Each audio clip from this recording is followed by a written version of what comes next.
All right. So I guess the great starting point is, man, what's the tail of the tape right now, man? You're looking real slim. What's the measurements right now? Well, I mean, right now I'm in a weight loss group with with the GC. I ain't really trying to tell. I ain't really trying to tell how much weight I lost because I don't want nobody thinking nothing. I Trying to got think you. eating or nothing, but I'm slimming down. I'm coming down a little bit. Okay. What was your playing weight? What was the last year you played in the NFL? What was your weight? I was actually, I mean, truthfully, I was like 295, 297, but on the weigh-in day, I used to put like little 5 pound weights in between my girdle, in between my thighs, so I can get 10 more pounds and get on the scale and be like 307. So the strength coach won't look at you crazy. You know what I'm saying? If you put no, you put it right here, they can't Right. see it. So it's Right. like it was all good, man. So I was 307 for they wanted to know, but I was really 297. That's wild because most of the time guys are trying to go the other way, like, go all the way down to them drawers, shave off their eyebrows, spit, these you were trying to gain weight. So did they have it in your Yeah. contract? You had to be Yeah, bigger? Or? I wasn't a traditional lineman, man. Like I was a converted lineman. I used to play like tight end, defensive end, but Correct. I had to always get bigger and try to see. I got the exact opposite of the problem that everybody else had, and so I constantly have to think about my weight and gain it. Because if you get below a certain weight, they start looking at you crazy. So the stigma is that offensive lineman got to at least weigh 300 pounds. So before the draft started, I was like 285. I was like, man, I got to gain 15 pounds. My whole time in South Carolina, I ain't weighed more than 280. Yeah. So what'd you do to gain those 50 pounds in between the draft? Because it's a fine balance of trying to be who you are, a quick, strong dude, but then you don't want to put 15 pounds on and you lose, the things that make you special. Yeah. What did you do to get to gain that 15 pounds? Well, see, they had me eating like 5,000, 6,000 calories a day, protein shakes, man, lifting twice a day, workout, so I would keep my same, quickness and everything. And on the day of the weigh-in, I think we had to do bench press and weigh-ins. So that morning, pounding water, Gatorade. I tipped the scale at 304, and I was proud of myself, man. Called my agent like, man, we good. I'm over 300, man.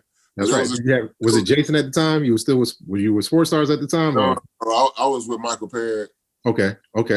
Yeah, and that's a wild thing because same thing. Jason, my agent, he was, the nose tackles, because that's what they coined me at the combine and all these different things were like, man, you got to be like 310, 315. And I was always trying to be like a 285-ish Warren Sapp type of dude, you know what I'm saying? And he was just like, man, just drink 2 gallons of water. I'm like, fool, you know what that feel like? And then you want me to, get that for the weight, but then go back out there and do some drills, but I'll throw them all.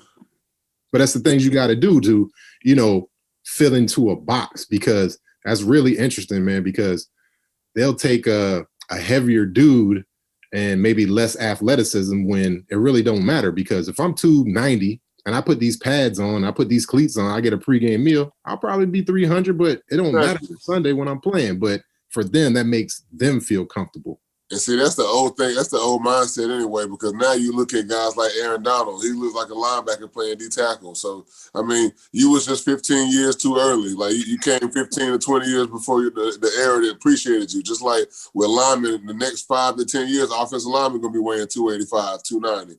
It's already starting to trend. It's already starting to trend, down anyway, because you go look at the 1990s, you don't see those big 340-pound guys on every team like you used to. You might see 1 or 2, but now you're mostly seeing around right at 300. Because you got to keep up with the Von Millers and the Garretts, the Miles Garretts, and you got to keep up with cats like Aaron Donald. So you can't be a big old dude trying to redirect the space that get you embarrassed. Man, it's wild. I used to play with a dude. Big Willie in Cincinnati, and of course Willie was a huge individual, tall, big, but he was kind of like a dancing bear. But that was always kind of the thing that amazed me, because you got to be, if you're running a power run scheme, first and second down, they need you to be heavier, bigger, to get guys moving, double teams, different things. Then on third down, you got to kick out there and go block that small forward. You got to go out there and block those White screening. Yeah, correct. And so like, you like, what do you do? So some of the dudes we talked to, like George Foster, there's like, man, I just had to be on my angles and different things like that. Did you figure did you figure like, man, I just got to suck it up? Obviously, because you was putting weights in your deal, and you was like, man, the best for me to be is to be lighter, man. I can't play that game. Yeah, I got up to the biggest I got was 317 up in the Giants, and I didn't feel fast. Like I felt out of my element, so I wanted to make sure I trim that down a little bit. And but the thing about it, once you realize how to play the game, like you can kind of manipulate certain things you lack. Like I might not be as big as other guys, but I can get on people quicker. You know what I'm saying? Like I can't be the traditional vertical setback guy, build a wall, embrace the dude because I get pushed into the quarterback. But I'm athletic enough, I can get out. I can go out and meet you on an angle, or I can try to get my hands on you first, or give myself a chance. Because if not, I'm gonna get overpowered every time. Right, and that's such a big thing for us.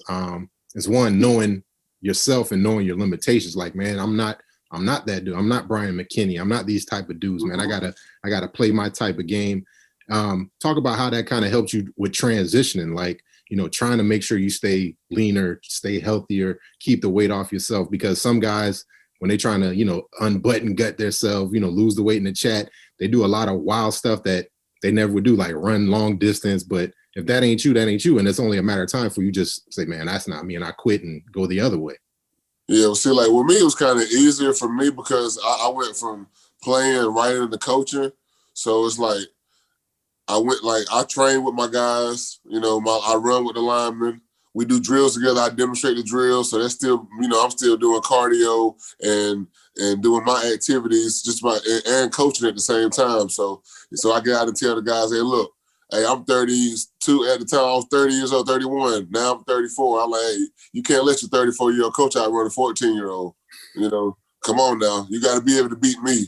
So being able to run with the guys, and they love it too, man. The guys get a kick out of it, man. They enjoy it. They enjoy, working out with their coach, and I enjoy working out with them, and that helps keep me, in shape. Because I met at one of George Ryder's events, I met Herschel Walker, man.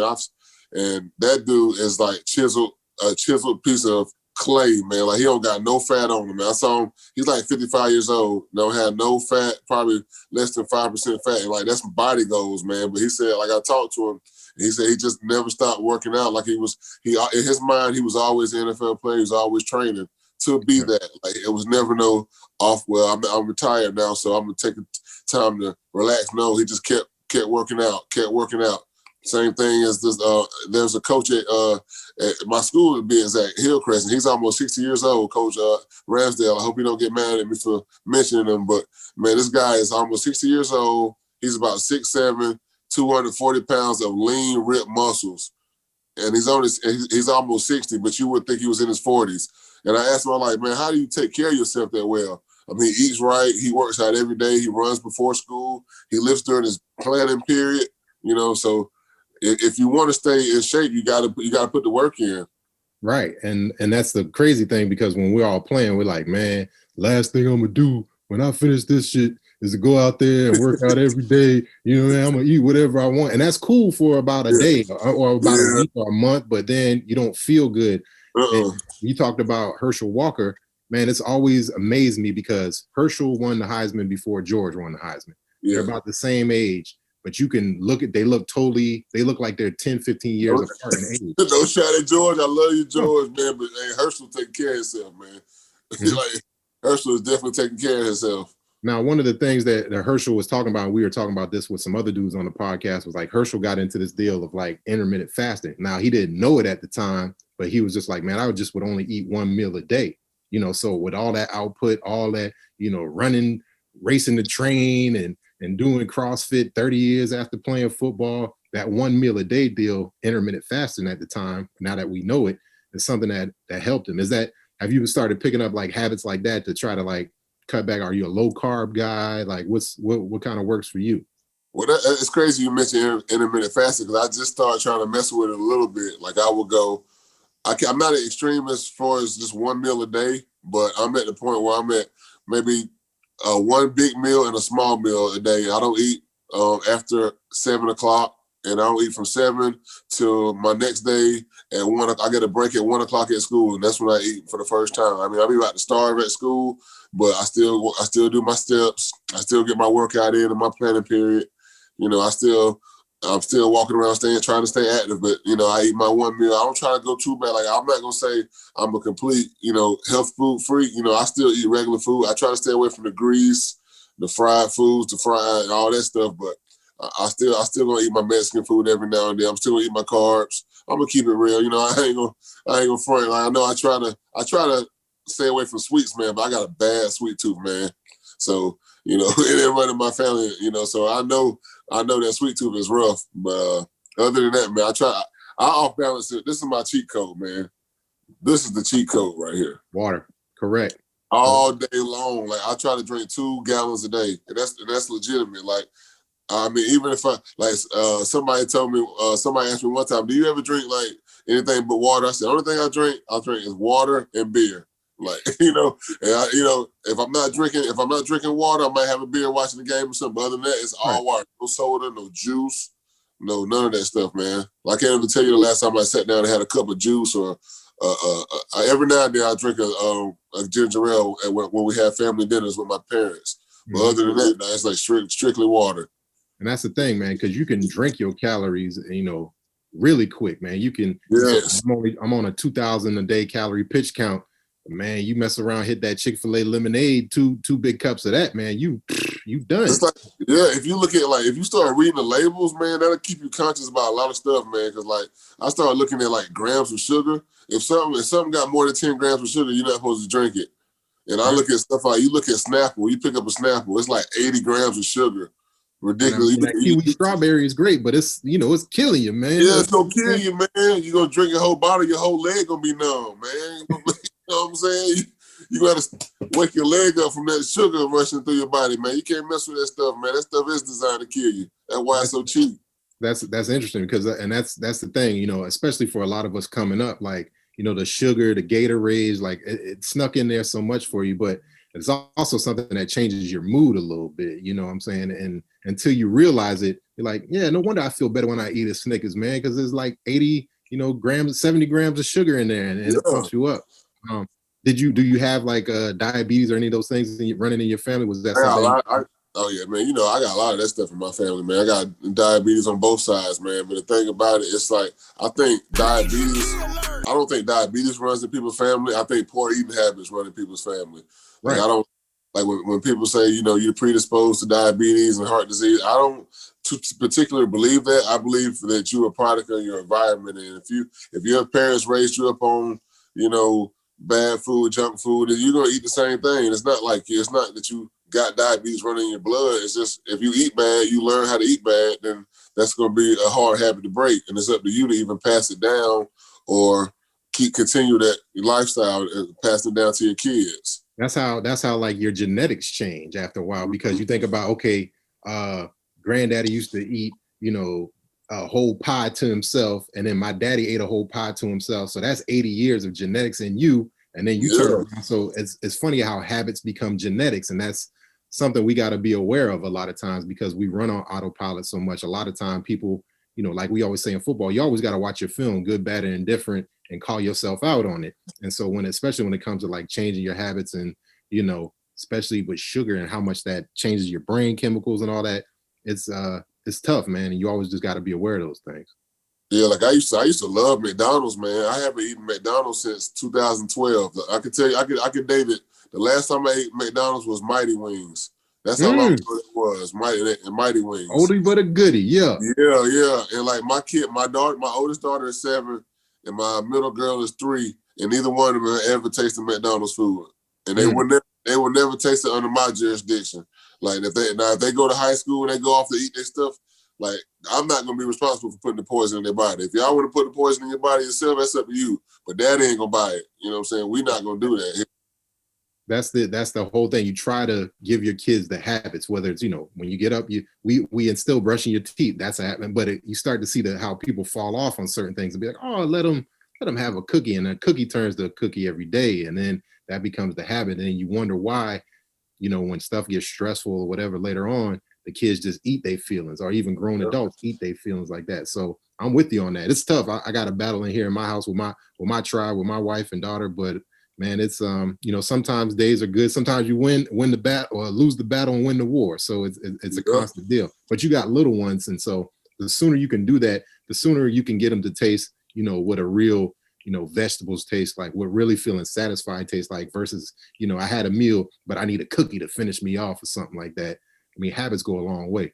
Yeah, I'm working on my middle girl because she loves to snack all day, man. So she's my snack. My oldest girl, she eat pretty good, eat pretty healthy, but my middle girl, I'm still working on her. Every now and then she'll ask for a salad. I guess it's the off balance of all day of snacking. Like, I've been snacking, eating muffins all day. Like she eat 3 packs of them little snack muffins if I don't say nothing. Yeah, and she'll try to hide them behind her back, but I was like, man, we can't do that, you know. Yeah, and that's the other thing. You don't want them to start doing that where you hide it and say, look, you know, if you feel like you need to hide it, obviously there's something. You know, let's call it what it is. I'm not telling you not to have it, but if we're going down to, you know, are you not getting enough to eat? Are you not drinking enough water? And that's been the thing for me. You talk about water being that magical elixir, man. I mean, it just people forget how much that is for your brain function, how much it just for us with kidney being bigger dudes, making sure your renals and all that stuff is right. I mean, you got to continually flush yourself out with the water. But so many folks, I mean, just because there's so many options, man, I'm not going to drink water. I'm going to drink the Propel water. You know, all those things. And now you're drinking all them chemicals, man, when you could just drink water and flush all that bad stuff out your body, man. It's like, you know, if you constantly drinking water, then you flushing that excess sugar out of your body. You flushing that excess cholesterol out of your body, you know. Keep your eyes clear. That's why you're looking like you're damn 25 right now, man. You know what I'm saying? Because again, you might not feel it, and I feel you, but and that's you can. I can tell you, guarantee. You ask somebody like Herschel, I guarantee you, he's the same way. Just devout water, and you know, I love a Hennessy and a Scotch just like the rest of them. But you know, when them eyes start getting yellow, and you know all that stuff, it's you know, it comes to be, man. You gotta look at that stuff. You gotta look at your tape, man. You gotta look at what you're putting in your mouth.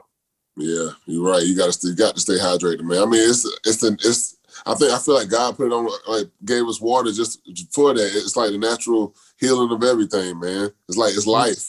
It's so perfect. It's perfect, man. Because like when you think about it, like, okay, yeah, I want to drink a Snapple, but if I'm really thirsty, I'm coming from the desert. You know, I hadn't had any liquids in a day, and I just been. You drink one of those Snapples, and you need 20 more just to get that. But if you drink water, you know, you start to feel satisfied. You know, you start to feel, you don't have that big glob of spit in the back of your throat where you got to put it down with some more. And that's, I mean, that goes back to chemicals. It's training you to just consume more. And, you know, water's supposed to be free until we start messing and put a price tag on it and, you know, doing all that other crazy stuff. But it's all beautiful. I think one of the most important things what you talk about is like, you know, even though you're coaching, you're doing some teaching, you're doing all those different things, you still don't allow that to be an excuse. You don't let yourself just be sedentary. You know, you say you get your steps in, you go out there and run around with your players. A lot of teachers, and you've probably seen us being in the hallways, and no knock on teachers. I married a teacher. My mom was a teacher. My, you know, PT, everything we do, we're in the schools all the time. But a lot of teachers use school and the stresses of school to just sit still. And when they're sitting still, they're reaching into that drawer. They got a candy drawer. Candy spread, you know, so and that's why you see a lot of the teachers, you know, are bigger. You know, they're out of shape. And a lot of that is that teachers lounge, man. Every day you go in the teachers lounge, grab some cookies, grab some donuts, grab a Bojangles biscuits. It's like, so I have to like when I first started working there, I had to wean myself off of that stuff because I used to, oh man, it's free stuff. You know, I'm cheap anyway, so I'm like, oh, it's free stuff. I'm eating and getting full, and I'm thinking like, man. As I got to thinking, like, man, I can't be eating this stuff every day, man. You know what I'm saying? Like, no shot at nobody, but like that stuff will easily put pounds on you quickly. And then you sitting in the classroom all day, you know. And then I will say a lot of teachers do try to walk around the hallways on their planning periods now. They're more conscious of it, you know. But it's definitely a setup with that teachers lounge, man. Man, it's about trying to carve time out to just do a little bit. And again, you said earlier, nobody's a perfectionist. But you try to just string consistent days together. All your steps and pregame ain't gonna be consistent. But you know, if I just continue to do my routine, it'll work. And so, you know, it's that's the thing. Especially for football dudes, it's tough to try to make big changes when you get too far gone. And lucky for you, you always kept that in check, and you didn't make sure you didn't. You know, we got some guys who got close to 400 pounds. You probably seen them in the chat. You like, man, ain't no coming back from that for some of y'all. And that's how you see where guys just like, man, forget it, man. Let me just overdo myself, man. And so keeping that stuff in check is really important for the teachers too, though. You know, it's about mood, you know, interacting with the kids. And, you know, sometimes, you know, sugar is like a drug. And you know, I tell people all the time, man, you want Langston Moore to be an asshole, give me a bunch of M&Ms. And the next morning, I'm going to bite the damn head off. And it might not be for nothing. Somebody say, good morning. Who you talking to? You know what I'm saying? And that's just the withdrawals. But we go through life and not even thinking about it. That's how the teachers are with their coffee, man. You shut that coffee down, well, it's going to be a problem, man. Them kids going to get on their nerves bad. Right. They need coffee. They need that coffee and them donuts. Mm-hmm. Mm-hmm. And again, there's nothing wrong with coffee, but, you know, is it really coffee? Because, you know, like somebody in my house who a teacher, you know, they got the coffee. No, they got the cream, and then they got a hit of coffee in there, and they topping it off with some more cream. So is that really coffee? Because coffee in itself is really healthy, green tea, all that stuff. But when you start putting, you know, the honey in the green tea and putting, you know, every day, you sneaking the sugar in on yourself, man. Yeah, and I was drinking. I first started drinking coffee at about 32 years old in the school, and I was drinking it for like a year straight, almost. Like I almost got addicted to that caffeine, man. But the thing about it was, it started giving me like my heart started fluttering. Like I started getting like little jitter, felt real too jittery. So I had to wean myself off of that stuff, man. Because I was drinking coffee every day, but like now I don't really mess with it now. But I mean, no shot at it, but it's just like it affects everybody's body differently. And at first I was cool with it, but over time I was like, man, I don't like the way I feel, man. So I had to get off of that stuff. It's always about self-scouting. It's always about just kind of knowing who you are. And that's to say, like, you know, your first year in the league, you were offensive tackle. You can't never play guard, but you know, you got to know what works for you. You got to know, man, that's not me. I see all my teachers, you know, drinking coffee. I can't do that. You know, if Preston was here, one of the things he always talked about when he was teaching for 12 plus years is I never go into the teacher's lounge because I just know I know all that stuff is in there. I know that stuff is temptation. I'm going to run out of nose. It's going to be a Wednesday and Lil Johnny done pissed me off. And so give me that biscuit. Give me that biscuit. But I was good the last 9 weeks, you know? Yep. Give me that chicken. Give me that Bo-Berry's chicken biscuit. Give me all them bow rounds, man. Yeah. Teacher Appreciation Day, pizza, all that Chick-fil-A sandwiches for everybody, man. Grab you a couple. Jimmy John's box. Oh yeah, it's straight. And it's great marketing. It's very smart marketing by you know, just the major franchises do all that. Shout out Chick-fil-A, Jimmy, all them folks. Shout out. The local folks, the PTA, they gonna say, man, it's chili day, and they gonna have 20 different chilies in there, and you be like, oh, you know. And it's kind of like football because when you go to the facility, somebody always gonna, man, I'm bringing in this today. I'm bringing in, and like if you every day that somebody brings something and you show up and eat, you're gonna gain on weight too. And it's very similar between the locker room and the teacher's lounge, man. You got to be so careful of that. It's always food in there. It's always talk about now, since you're coaching and doing a lot of things, like you know, a lot of guys, that's the other thing, you know, when you're breaking down film and you're trying to grade guys and do all these different things and put a game plan together, a lot of times you just in a dark room and you eating or you grabbing something or you drinking. Some guys are just drinking Diet Cokes or Coke or 20 Gatorades while they're trying to break down the film. You know, you already talked about your water deal. Is that something you kind of seen that you're like, man, you know, I got to make sure I don't just sit here and just gorge myself as I put this game plan together. I try to break this film down on different things like that. Yeah, if I'm just watching film just to scout it, like I'll put it on my phone and I'll still walk around and look down just like I'm watching any other video, you know. But if I'm deep into the game plan or I'm grading people, I'll sit down and take my time and do it. But like, you know, after a while, I get up and walk around, like I said, drink water, go, you know, use the bathroom, whatever. Because the only thing about that water, man, go through you. Everybody say I don't like to drink water because it make me pee all the time. I say that's good for you, man.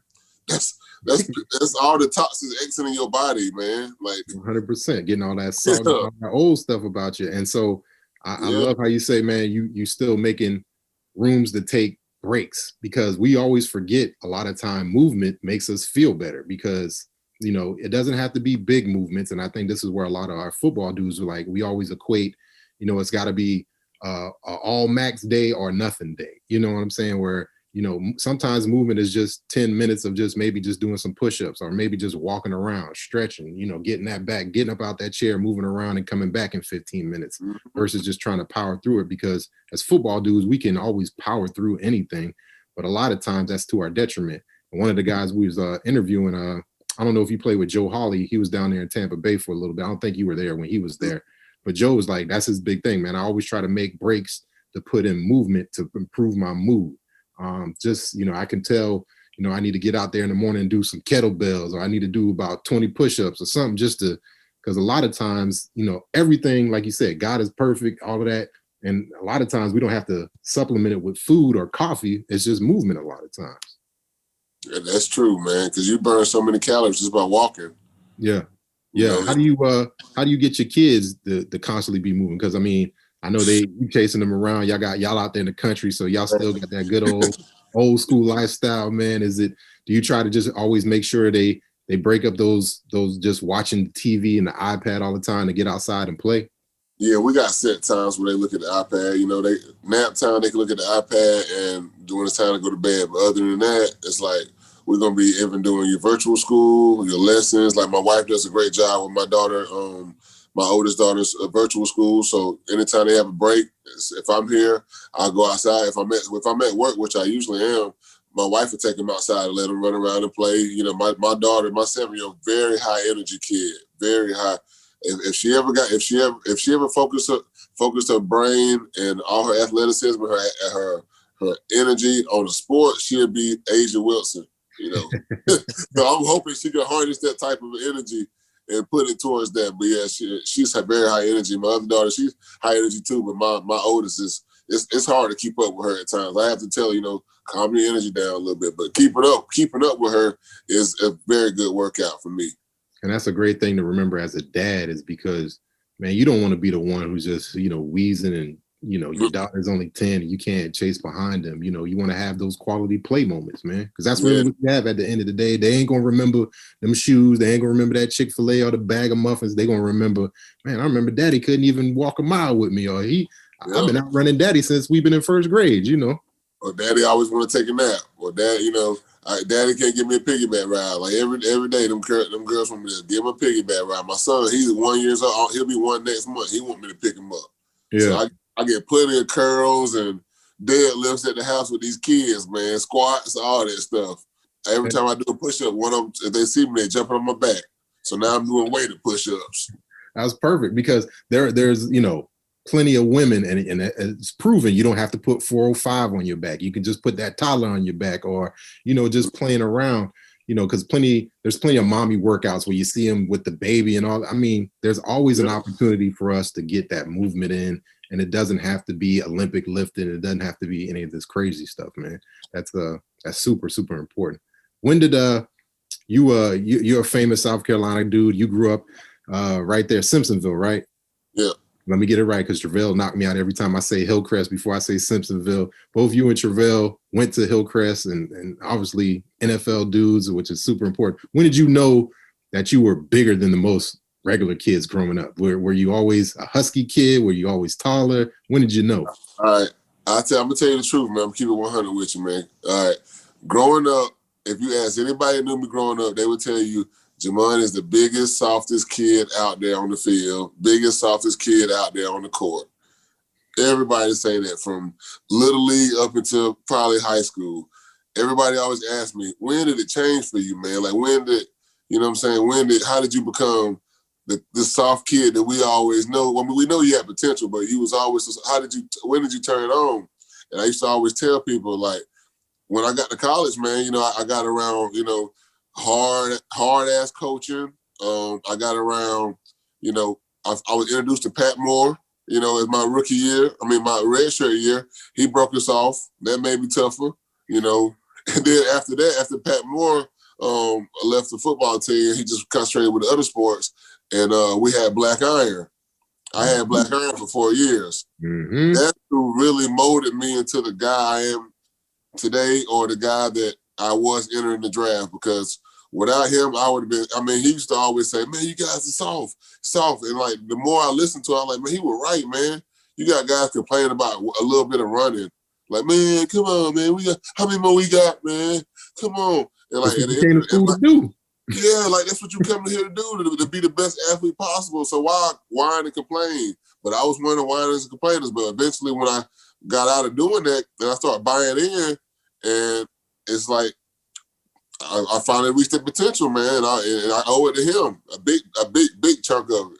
100%. I think I always tell Shout people, out Black Iron, man. You a real one. Absolutely, man. Him and P Moore, man, because Yes, sir. man, there's so much in that, because I always say, man, some of the luckiest, I wasn't lucky because I was good at football. I was lucky because I had the right people around me. Similar to that, from high school guys to training that muscle, because we forget this brain is a muscle, and you can shape it and you can make it soft, or you can make that thing really flexible and tough and resilient. And so that's really what a lot of what strength coaches are doing, is getting your mindset together, getting your discipline together, getting your accountability together. The card says 10, P Moore going to tell you, hell no, keep going, give me 3 more. Give you, and you like, you trying to look at, don't look at me, you know what I'm saying? So you got a choice. Either you drop that weight on you, P Moore talk trash to you, he probably gonna make you pick it up and do all that. I mean, even little things like, I'm not picking the weight up for you. You pick the weight up, all the little things, you break it down, you put it on, so it's all about the little stuff. Now, obviously there's 20 people in there that can do that for you, but it's the accountability. And you go back to just the details, man, that stuff. That's why strength coaches are so important, man, for sure. Yeah, they really are. And the sooner we can get that, I mean, man, just so much stuff into that. You talk about P Moore breaking stuff off, man. I always love, after my freshman year, after going through that stuff with him, but like, you always saw the method in the madness with P Moore, and any strength coach was like, man, first day in for those freshmen, they not stopping until somebody throw up. And he not telling them that, but he keep going. And so after a while, it was funny. It used to be like, man, just somebody got to just throw up, man, for y'all to get up out of here, man. Like, that's the ticket. That's the ticket for everybody to leave. But of course, they don't get it till it's, like you said, the buy-in is so important. And that's the same way when we're talking about transitioning, you just, man, football's over for me. I know I got to do some different stuff. The more I lean into, I'm not who I used to be, but I can still do X, Y, Z and still be valuable. The sooner it'll be easier for you on your transition. Yeah, that's definitely, like, if you can find something that you like, that you enjoy, other than, even if it's, still don't want to be involved in football, like coaching is most guys out. At least if you're not going to be kind of coaching professionally or in college, you're going to at least try to work with the youth. Like, that's what I wanted to do. But the sooner you can get into something, the better, because the idle time is the devil's playhouse, man. You sitting at home, you're going to eat, you might get into some alcohol, get into drugs, and then next thing you know, spiral out of control because you don't know what else next for a player, after your playing career is over. Like I deal with a lot of high school kids that, that senior year, when they realize they're not going to college, a lot of them manifest depression by not doing their schoolwork, being distant, not, being disconnected from everybody, kind of being standoffish, like, because they're looking at themselves like, now what do I do now? And then it's a lot of times they get into drugs, alcohol, they get into crime, gangs. So I always try to encourage the guys, especially the high school kids, man, have your plan B, man. Everybody not gonna have the same story, so make sure you have yourself a plan B. I love what you said, that they start to get on their own, because that's one thing. When you start getting that lone wolf mentality, like, when you see stuff ain't going your way and you're like, man, let me separate from the group. And then like you said earlier about going to school, you got around a bunch of tough dudes and y'all went through it and you came it together. It's cool. And so it's the same thing when guys don't get what they want. They start to, recruit, and that's when you get depressed. And you gotta at that point, and I didn't learn this till later on, you can't just be out there by yourself. You got to put yourself more in the middle of the pack and figure out, how can I, maybe my dream ain't up, but I got to give back somehow. I got to figure out some way to give service. Maybe this year I got an intern. I thought this year I was going to be, getting this scholarship, but I got to spend the next winter just working out and helping the team out and going to junior college up the road. And then I can figure some things out. But for the most part, guys are embarrassed. Even when guys are, grown adults do that. I've seen not just high school kids, college guys, pro guys. Even myself, but that's also the attitude you took to try to get where you're at, because like, man, I did this on my own. And when you think about it, you might have been out there doing all the work and doing it, but you never been on your own. Somebody wiped the tears out your eyes, and you always have people around you. And we forget that a lot of time when we start achieving. You're right. I was never alone. You know, a lot. There's no matter what kind of kids are out there doing sports, man. They got somebody in their corner, whether it be a parent, a coach, a mentor, somebody helping them along the journey. You know, for the most part. Right.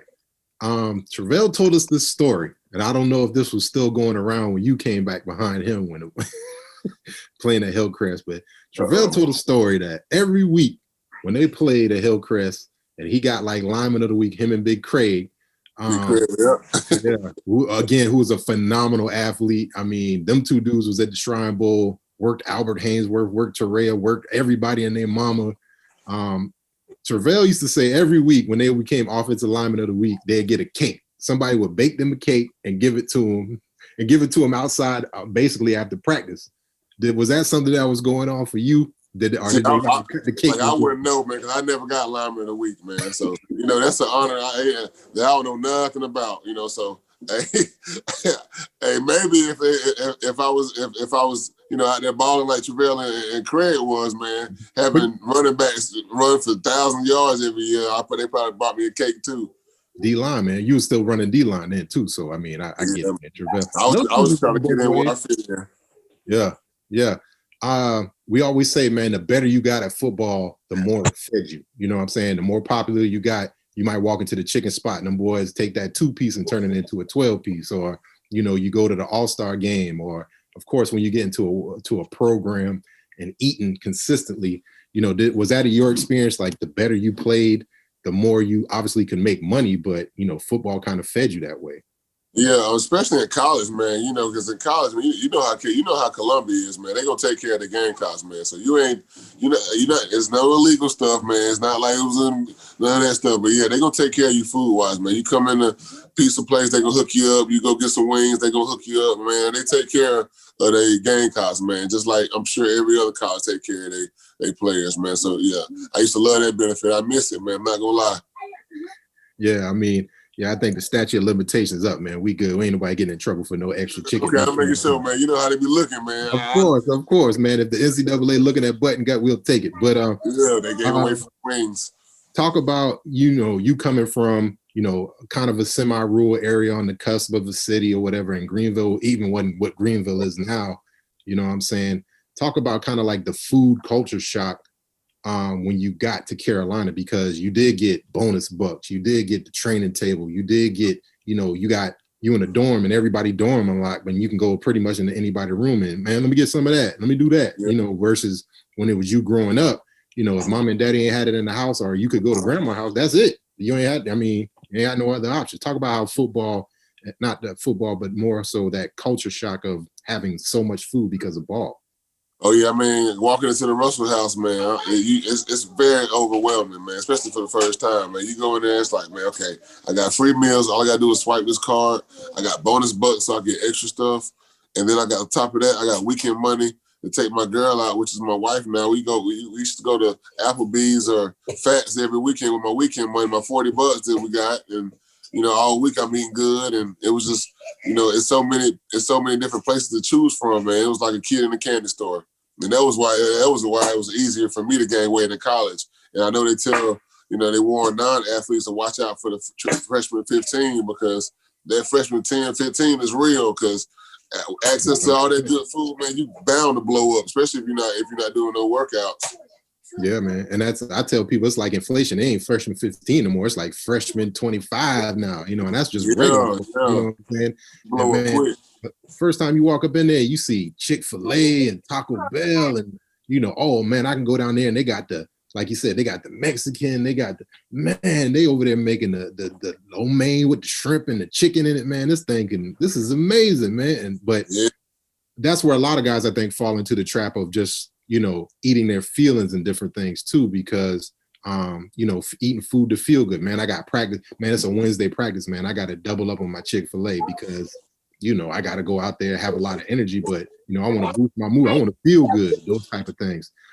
Did you ever experience how, or ever see how, you know, food is something to kind of like smooth over anything? Because when we die, you're going to eat.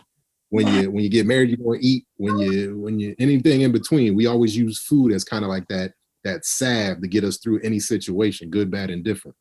You know, I will say if you're on a bad day, man, and you have yourself some good, a good chicken wings and some fries, man, it do make you feel a little better and release all the endorphins in your brain, man. It do give you a little feel good, but I try not to get to the point where food don't make me happy, so I don't pleasure eat. I got a cheat day. Like I saw Sarah Williams say, you can have a cheat, but don't have an affair. You don't want to have an affair. You know what I'm saying? You might be a session. You don't want to have an affair. You know what I mean? A long-standing affair. Just cheat, just one cheat meal. I love it. I like when he said that. Yeah, you can do a little cheat, but don't have no affair. And you eating from Thursday, Friday, Saturday, good cooking on Sunday, and then I'm gonna get back on my diet on Monday through Thursday. Now you breaking even, or you in deficit. So right. one cheat. That's how I try to allow myself. So whether it be tonight, so far today, I've eaten. My wife made me this morning. I had grits and eggs, and the next thing I ate was probably about, I want to say maybe one o'clock maybe, smoothie. Okay. That was about it. That's about it for the day. So I'll probably eat one more thing later on tonight if I get hungry, but it's not gonna be nothing big. Right, man. Because I mean, that's a way they try to keep us happy too. Was like, after the game, you might have lost, you threw 6 interceptions, but they're gonna give you all the Zaxby's and the Chick-fil-A you want on the plane, on the bus ride back. Yeah, you're hungry, but like, there's a lot in between, Chick-fil-A, extra whatever, and maybe getting a smoothie and different things like that to calm yourself down. So to be really aware of that, man, is important because, for some guys, and this is the thing, you could say, okay, alcohol is this, I know I can't do that. Drugs is this, or I know I can't cheat on my wife, I can't do this. But food is always available. And somebody, especially if you're a big dude, somebody would be like, what's wrong, big man? You ain't hungry? You ain't want none of this? You know what I'm saying? And so that's where you be like, all right, man, that's how you get into that cycle of just covering your feelings up or covering up how you feel or not wanting to be uncomfortable with food. Yeah, sorry I had to move location. No, you all good, bro. You all good. My kids is down here being nosy, trying to be nosy and see what I'm doing. I love it, man, as they should. Hold on, like I say, man, they always, hold up, it's too quiet. Where daddy at, man? Let me go. Yeah, that's exactly what they do. They look for me. That's how I keep you on your toes. Let's talk about this NFL, man. You played a bunch of Green Bay, Buffalo, Tampa. Like me, you was a lot of good cities, a lot of good places. Talk about some of the big dudes you had to go against every day. Like I think about what's my man up there in Buffalo, the big white boy from LSU, defensive tackle. His name slips my mind right now. Oh man, 95. Yeah, played for about 20 damn years. But oh man, I'm so mad that I can't think of his name off the top of my head. That's the CTE kicking in. It might be, but I know exactly who you're talking about. Kyle Williams. Yep. Williams, yeah. Talk about the big dudes that you played against. I mean, so many. Is there one that sticks out in your mind? It's like, man, that dude was big, but like he was like a dancing ballerina out there. Like this dude is. Well, the biggest human being I ever had to face was Julius Peppers. I never seen nobody 6'7", 305 pounds with no body fat. I mean, he looked like a superhero. Like, very intimidating. I had to play him on his contract year, my rookie year, his contract year, at Carolina. I'm in Buffalo. I let all my friends call me. He threw me out the club the third play of the game. Got up under my underarm, caught me in a crossover, threw me into Fitzpatrick. And all my friends was like, man, how you let Julius Peppers do that to you, man? How you let him do that to you? I said, y'all go out there and block him. And matter of fact, it's the coach's fault for letting me go out there like that by myself. You see who this dude is, man. I should have had double team help, man. We kicking to him every play. I don't give a damn what we call. We got to kick to him every play. A chip, give me some guard help, give me something, man. I'm out there on the island with Julius Peppers on a contract year. Man, that dude there is, everybody says, freak and all this. Man, I say that in the most endearing, heartfelt way. That dude is it, man, because we were training together out there in Phoenix one year, man, and he came in to do like the test, the Exos, or it used to be what it used to be, PTI or PS, whatever it used to be called before it was rebranded. Man, this dude weighed in 305, 6-pack, took his shirt off on the treadmill doing the test with the breathing. And I mean, he ain't even sweating. Meanwhile, I just been out there for 3 months working out. I'm still 305. I think I'm in shape. I ain't taking my damn shirt off. And this dude is like, what's up, bro? And I'm like, man, this ain't fair, man. And that's God-given, that's genetics, but also just, man. He look like a superhero, no lie. 100%. And he try to tell people, man, he's a basketball player. The hell he was. For three, long rebound to Curry. Curry has it knocked away, got it back, showing you that speed. Oh! The ball connection!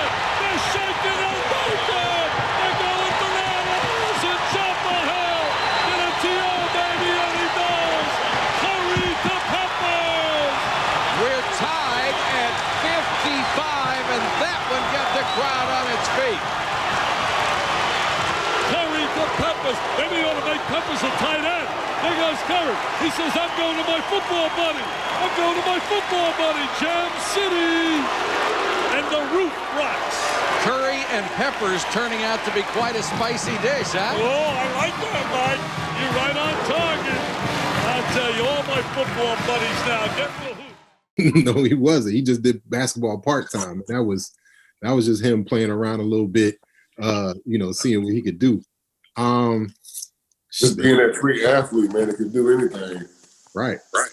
And that's good. That's the wave of, I think of guys now like Calais Campbell. Calais Campbell ain't nothing but Julius Peppers, a little bit less fast, a little less twitchy, but at 335, I mean, they both 6'7", doing the same damn thing. He just doing it in the interior. And obviously Julius could do that too. I mean, he could go inside, kick inside, do all type of stuff, man. It's like Myles Garrett now. This dude, man, right? So like 295 playing like rush in and still, at some point you think like he gonna slow down. Nah, this dude's still getting 12, 15 sacks a year. That's crazy. It's to be that big, man. It definitely is. Talk about these cities you were in the NFL, like I said, Buffalo, Green Bay. What's some of the was the wings as impressive as they always talk about in Buffalo as they say they were? You say you're a wing guy, man. Was they real or? Man, I'm telling you, it's no lie, man. Buffalo is legit with the wings. And it's crazy because the best wings that we got was out of a gas station. Gas station wings, and they was good. Someplace called Ricoti's, like right around the street from. They had gas. They sell gas, a regular gas station, and they had wings, pizza, and everything. And it was just like amazing. And it was like some quality gas station wing. Like now you get gas station wings down here in South Carolina or somewhere. It's gonna be like microwave nasty wings or something like that. But up there it was crazy, man, because like they are like legit good.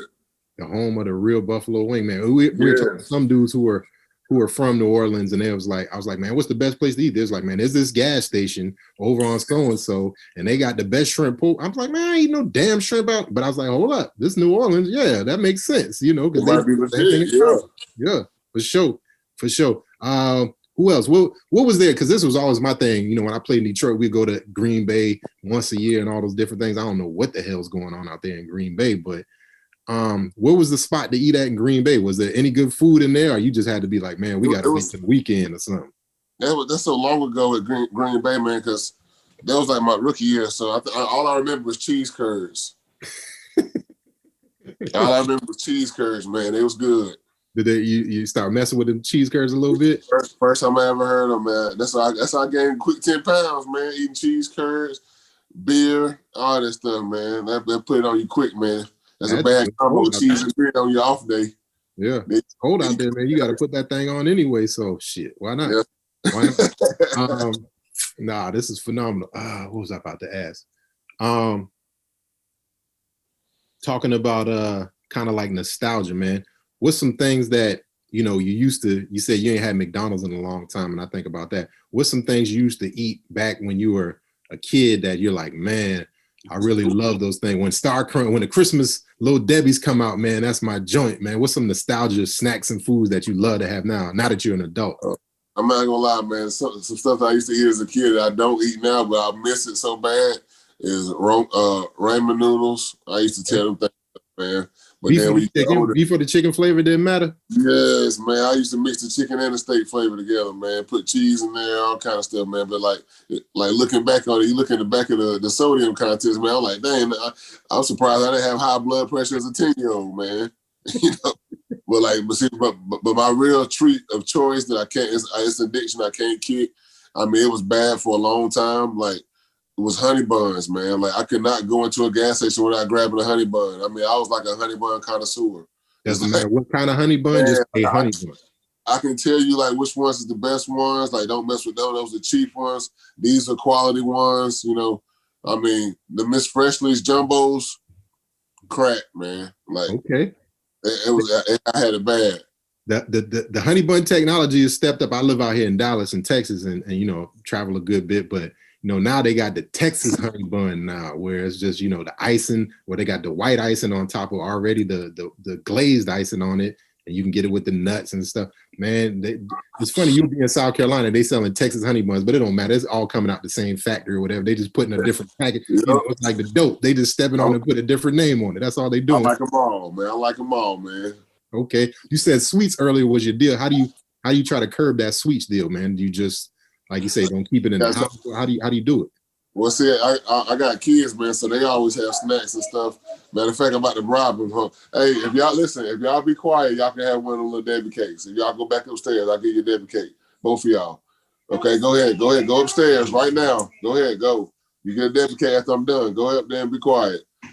I got bribe these little kids, man, because I don't be wanting to pull up on them all the time, man. But goodness gracious, they hard-headed. But yeah, I try to be disciplined with the snacks, man, because they always hear the muffins, they good. You know, the Debbie cakes, the Star Crunch, especially the holiday Christmas tree cakes, man. All of them good. So I try my best to not eat behind them because, you know, they might eat one and leave half of one and I don't want to throw it away. So I'm like, I gotta go ahead and eat it. And then that's how that's it with anything. Chick-fil-A, they might eat one chicken strip, leave half the fries, you know, and I'm not gonna let it go to waste. So it's like that's food that I ate. That's food I'm eating when I anticipate eating it. You know, that's the thing, man. That's an excuse we tell ourselves because one, like you said, me and you both, you know, cheap man, don't waste that shit. You know, that's how you was raised.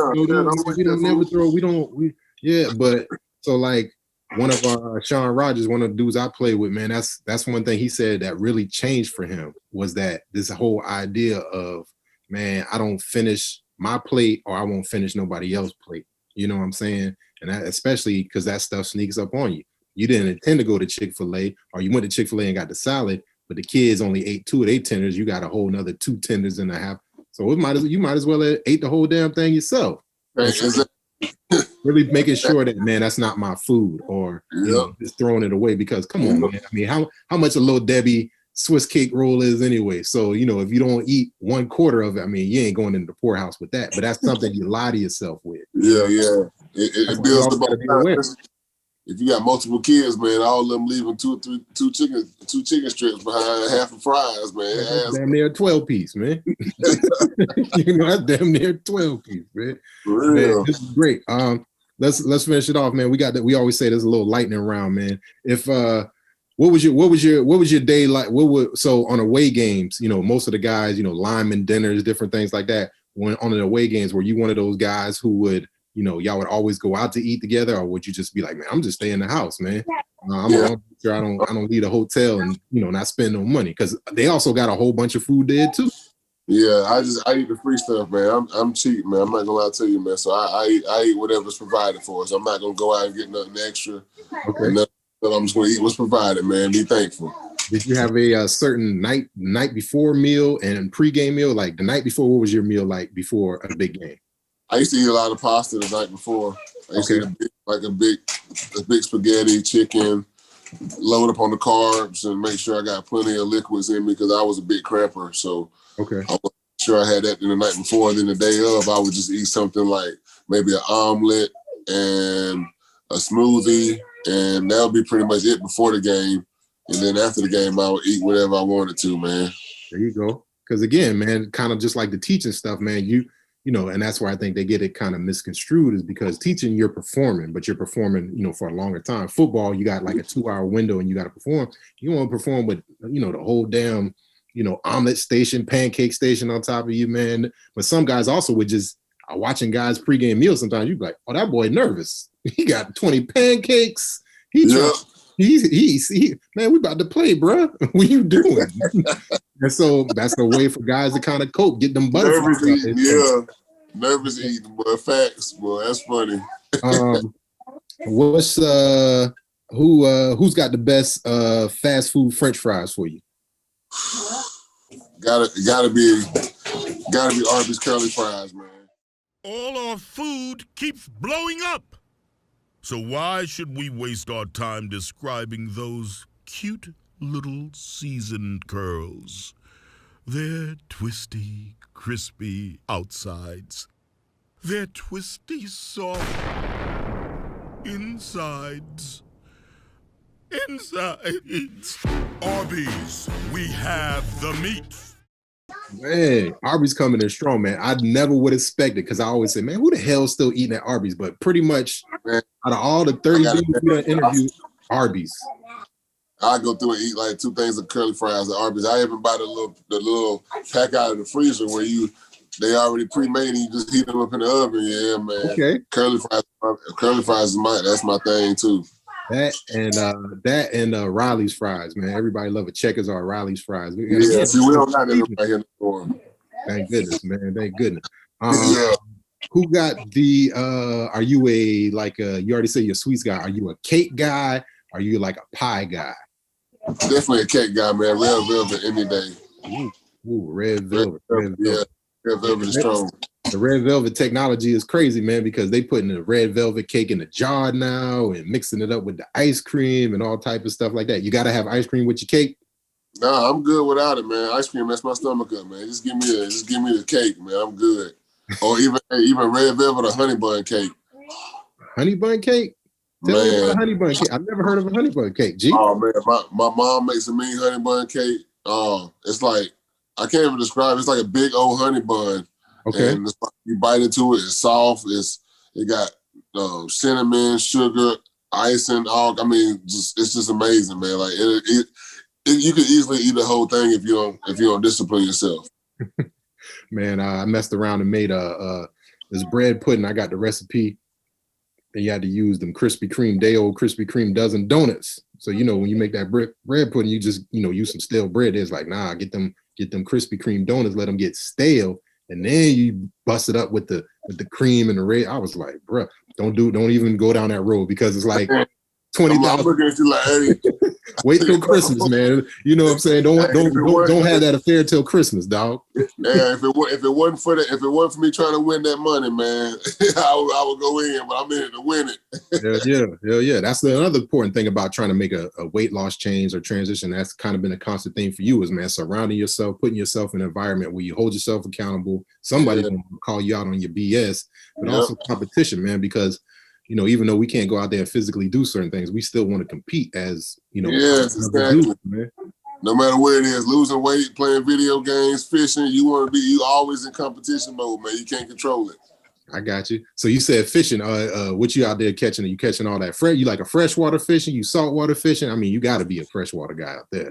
Man, I live on the lake, but honestly, I don't fish that much, man. Like, I go out there for the relaxation and chill, man. I don't really too much like actually take the fish out. Like, if I get a fish, I'm throwing them back, But I just enjoy that peaceful serenity, like, relaxation time. So is that one of the important things for you now? Next play transition is your mental health, just like outside. I always see you outside a good bit. Man, mental health is important, man. That's what everybody wants to talk about, but that mental health is rough. I've been trying to be open with my mental issues as far as like anxiety, panic attacks and stuff like that. So I'm very transparent about stuff like that. I'm constantly working through it. There's nothing wrong with that at all, man. And the person that's lying, first of all, nobody loves a perfectionist. If you say you perfect at all this, I'm probably not going to want to be around you. But if you call yourself out on your BS, or, man, I need this, or, man, I can't do that, person respects you, because we all got a chink in our armor, but it's just be willing to hear it. Couple more questions. If there were no caloric repercussions, you ain't gonna get fat, the salt, your foot ain't gonna swell up, nothing, and you can eat whatever. What's something that Jamon would want to eat if there was no repercussions for it, man? Ooh, if there was no repercussions, all right. I'll go ahead and tell you, it'd be fried chicken wings with different sauces. It'd be curly fries, a honey bun, probably red velvet cake, and probably Crown and Coke, maybe 3 or 4 of them. If I didn't have to worry about none of that stuff, like, yeah, I'm going in. That's heavy. Now, the next question is, how much would you pay? How much would you pay to have that set up? Would you pay at least over a couple thousand? How much would you pay to have something like that happen? So it's like a month. Like if you pay a monthly rate, you can eat all you want to. Sure. Yeah. Oh yeah. I'll pay 100 a month. Like 100, 200 a month. You might pay them daycare prices a little bit just to do it. I'll do that. I'll pay that. I'll pay $100. I'll eat whatever I want and not gain no weight, not have no high blood pressure. Blood pressure still be 120 over 80. Yeah. I'll be tearing some wings up, bro. I probably could easily take down 20 if I wasn't conscious of it. Man, in my sleep, bro, my sleep easily can beat 20 up, man. Yes. All the time. You ain't got to worry about heartburn and none of that stuff either. That's the other thing would knock you back too. And that's, again, your body always talking to you, man. Like, love the hot, just like you love it hot. You know, the hotter the better. Fried, the hotter the fried, the better. But then that reflux come back. Or you know what I'm saying? It don't go out as easy as it go coming in. You start to see you getting old. You be like, man, I can't even enjoy this shit no more, man. Damn. Yep. Just like I tell people, I say, hey, Father Time is undefeated. I tell everybody I talk to, I'm like, hey, Father Time is undefeated, man. Who got the best wings out there in Greenville right now? Ooh, I'm gonna name a few of them. Smoking Wings in Malden is good. Okay. They got world famous wings around here. A person a wings that you wouldn't even think about it would be that good is like Carolina Fine Foods. Okay. They got some pretty good wings too.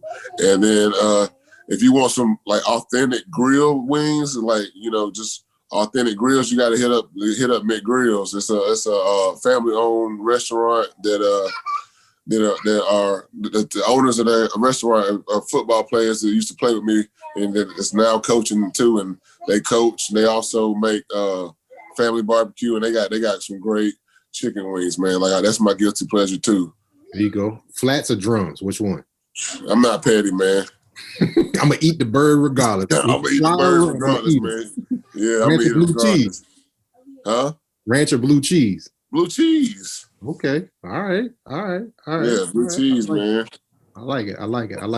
Last question, man. What's something that Jamon and his adult infinite wisdom done went through everything? What's something you eating right now that you never thought you would like enjoy as a kid growing up? You'd be like, man, when I go out, I always love to have a nice bowl of spinach, or I don't know, man, green peppers is my thing now. What's something that you eat now as an adult and you enjoy that you never thought you would?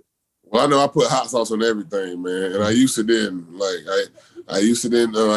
hot sauce. I remember when growing up, my dad would always put all this hot sauce all over all his food, hot sauce and pepper, and I just realized why he do that. So I wouldn't ask for none because my kids, every time they see you pull out some food, they over there looking, sniffing around. What you got?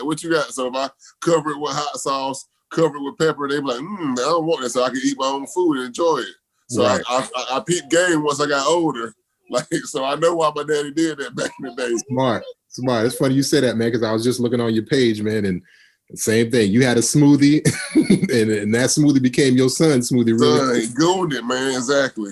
And that just goes back to show, man. The kids don't never listen to a damn thing we say, but they always do everything we do, and that's why it's so important just to be healthy, be open with all the mental health stuff, and know our own faults. Say, man, I wasn't the best person, at this, but I've been working through it.